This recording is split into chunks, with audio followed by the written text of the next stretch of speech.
everybody, welcome to BrickVault. My name is Jack, and today we've got another collection video for you guys. It is all of the LEGO Darth Vaders ever made. He's probably one of the most iconic villains of this generation, and I can't think of any other bad guy more well known than Darth Vader. This episode's going to follow its usual format by following when they were released chronologically, and I will also be letting you know how expensive or rare some of these minifigs are. Alright, so let's jump right into the collection. This is one of the first Star Wars minifigs right here that was ever made, and he came out back in 1999. He was released in the TIE Fighter and Y-Wing set, as well as 3 others. Despite him being so common, he actually goes for over $10. He's got a pretty simple body, the detailing for the suit is pretty basic, and there are a few slightly reflective buttons printed on the front as well. The mold for the helmet is great. It actually stays the same mold all the way through until our most recent Darth Vader, but we'll get to him at the end. And his head is gray and pretty basic with the detailing. But considering this was a 1999 release, this is the most detailing you're pretty much ever going to get on a face. So I think LEGO tried to do right by Darth Vader right from the get-go, even though he might look pretty basic compared to some minifigs that are coming out today. And because LEGO kept on using this minifigure throughout the years, we didn't get any new versions of LEGO Darth Vader until 2005. Here there are 3 new versions, and here you can see they're not actually that new. This first guy here came out in the Transformation set 7251. I think you could have gotten him at a toy fair, and you can see he doesn't have a cape. Our next Darth Vader of 2005 you can see is the exact same once again, and if you want to see the difference, you've got to take off the helmet. Here his expression has changed. I think he looks a little silly without eyebrows. He looks more shocked than menacing.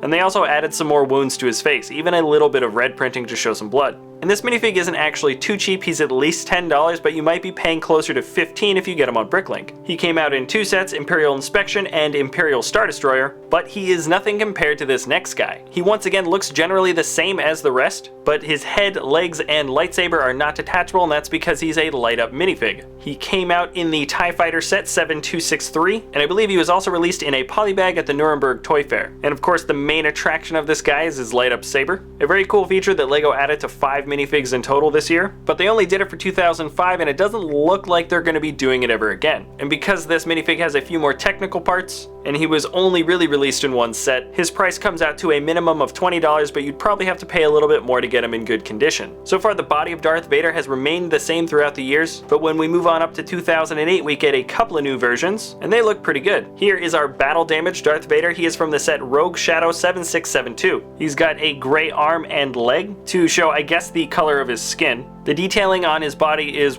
number 1, more detailed, but also that detailing shows that the suit is falling apart. The best part of this minifigure though for me is definitely what's going on around his head. He's got a half helmet hanging onto his head, and the printing on his face shows that a piece of the front of the helmet is still sort of attached to him. A very cool sort of daunting version of Darth Vader to have, and he's gonna cost you at least $10 to get on BrickLink. But here is the new updated version of the more complete Darth Vader, and this is a pretty common version of Darth Vader. A lot of you may recognize he did come out in the Death Star set this year, as well as the Darth Vader TIE Fighter set and a Comic-Con display. The front detailing for the body is much better, and when you compare him to the older design, you can definitely see a big difference. Not too much is going on for the different printing of the head. It's still gray. I'd say maybe there's a little bit more red printing for the scratches. Thankfully, he got his eyebrows back too, and now he's a much more menacing looking Darth Vader, and it looks a lot better. And this last Darth Vader sort of doesn't count, but he kind of just scraped by to make the list. He was released in the Imperial Star Destroyer set, just like a previous one, and he looks like the previous one, but in 2008, they decided to update his face to the more modern Darth Vader face that we just saw. So technically speaking, it's the old Darth Vader body with the new Darth Vader face. So yeah, not much of a difference, but I kind of had to put him in there. Let's move on to 2009, and this is one of my favorite Darth Vaders, and probably one of my favorite Star Wars minifigs out there.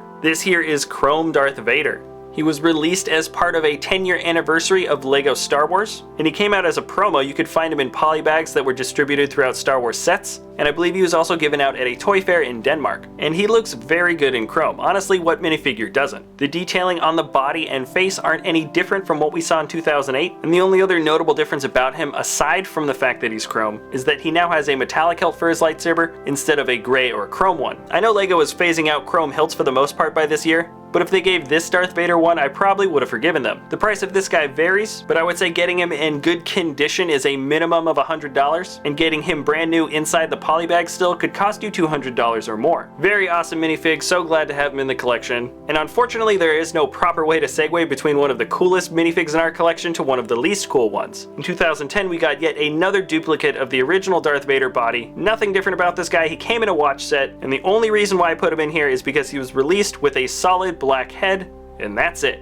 So he kind of squeaked into this collection on sort of a technicality, but let's move on up to 2013 where we get a much cooler Darth Vader. This is our Ceremonial Darth Vader who came out in the Empire Strikes Out promo. He's a pretty cool exclusive minifig, and it's kind of easy to see what the difference is here with him. He's got the printing for a medal on his chest. He doesn't come with a weapon this time, and the printing on his face is the same as previous ones. Though if you compare the printings against each other, this one looks a little bit darker and nicer. Also, wait a second, they are different actually, I just noticed that he's got pupils. So let's keep this momentum going and move on up to 2014 where we get two new Darths, and both have some really nice new features. Let's move on to the one that has the most obvious differences. I said the most obvious ones. Much better. Here is our Santa version of Darth Vader. He came out in the advent calendar for this year, and they did a very good job making this minifig. The torso piece is red, with the black and mechanical detailing on his chest actually being printed onto it. And then on the legs there is the red and white printing to show the robes going further down. The best part of the printing though are the utility presents on his belt. His cape is of course red to match, and he comes with not just a lightsaber but also a bag of presents. So let's move on to our next Darth of 2014, who is also showing off quite a few new awesome prints. The mechanical detailing for the buttons and switches on his chest are at their highest level of detailing, and I don't really think it can get much more fine-tuned than that. The armor by the shoulders in front of the chest is better. You can see a little bit more of an angle dipping in. His belt is a bit more three-dimensional, and the robe printing on his chest goes all the way down to the legs. So yeah, the printing for the body here is better on all fronts. But another major change for this minifig is also what's underneath the helmet. His head is now sand-colored, and the detailing for the face shows a lot of improvement. I also like these weird, nasty sort of marks on the back of his head. It looks a lot better, and it definitely beats out that old gray head.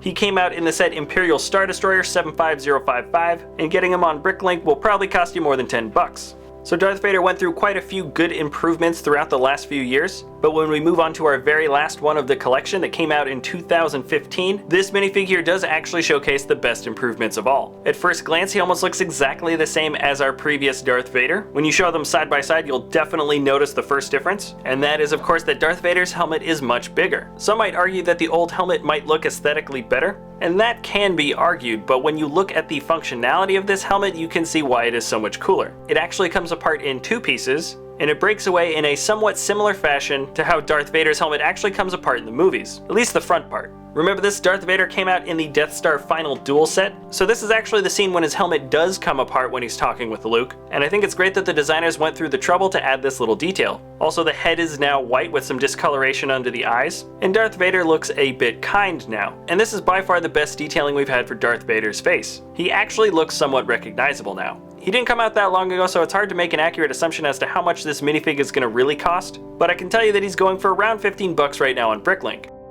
And we just finished off the collection, so here are the three basic iterations of the Darth Vader body, and they of course follow a natural progression of getting better and better throughout the years.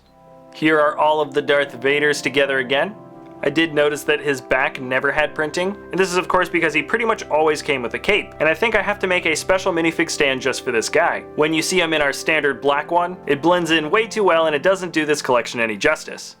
Alright, so that's it for this episode. If you have any ideas about what kind of collections you want to see us do in the future, you can let us know in the comment section below and we'll try to get that done for you. But other than that, that's it. So thanks a lot for watching, and if you enjoy our content, feel free to subscribe. We'll see you next time at BrickVault.